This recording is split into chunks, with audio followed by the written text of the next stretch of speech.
যীশুখ্রিস্টের জন্ম হয়েছিল 25শে ডিসেম্বর। সেই দিনটিকে বড়দিন হিসাবে পালন করে গোটা বিশ্ব। আজ বোলপুর শহরে খ্রিস্টান ধর্মাবলম্বী মানুষেরা চার্চে গিয়ে যীশুখ্রিস্টের জন্মদিন ধুমধামের সাথে পালন করে। চার্চে উপাসনার মধ্য দিয়ে শুরু হয় বড়দিনের সূচনা। এই বড়দিন প্রসঙ্গে রাজ্যের মন্ত্রী চন্দ্রনাথ সিনহা কি বললেন চলুন শুনে নিই।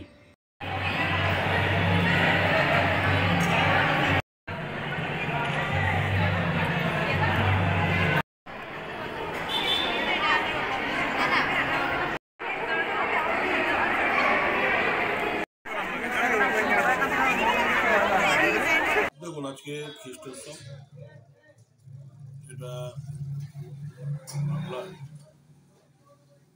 নানা উৎসবের মধ্যে অন্যতম উৎসব এবং মাননীয় মুখ্যমন্ত্রী ঠিকই কথা বলেন যে ধর্ম নিজের নিজের উৎসব সবার।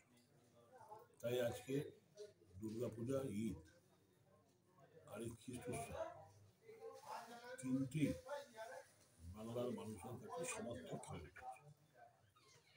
এই তিনটে উৎসবে সমস্ত সম্প্রদায়ের মানুষ আনন্দে মেতে ওঠে।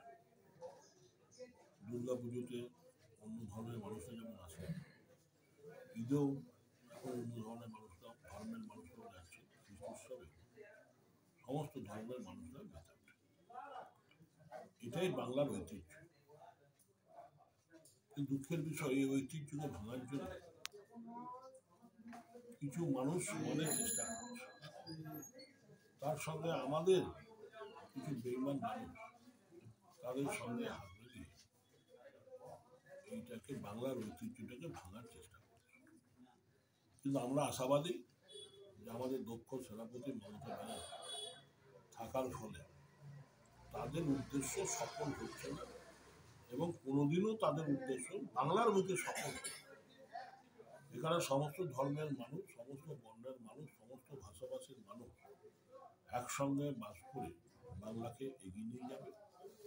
এবং দেখতেই পাচ্ছেন 11 সালের আগের বাংলার কি অবস্থা ছিল আর আজকে 23 সালে বাংলার কি অবস্থা দাঁড়িয়েছে। উন্নয়নটা অনেকে বলেন কি উন্নয়ন হচ্ছে, শুধু খেলা মেলা করে সরকার চালাচ্ছে, কিন্তু উন্নয়ন তো মানুষ চোখে দেখছে। যে আগে তো উন্নয়নটা চোখে দেখা যেত না, এখন উন্নয়ন চোখে দেখা যাচ্ছে। তার সঙ্গে এই মেলার মাধ্যমে বাংলার অর্থনীতিটা মজবুত হচ্ছে। তাই আজকে দীর্ঘদিন পর মাননীয় মুখ্যমন্ত্রীর অনুপ্রেরণায়, আশীর্বাদে আমরা আজকে মুখ্যমন্ত্রীর সঙ্গে বসে মেলাটা করতে পেরেছি। এবং এই মেলার যে ঐতিহ্য, ক্ষুদ্র কুটির শিল্পের মানুষরা সরাসরি এসে জমি তাদের জিনিস বিক্রয় করতে পারবে, সেই ব্যবস্থাটা হয়েছে।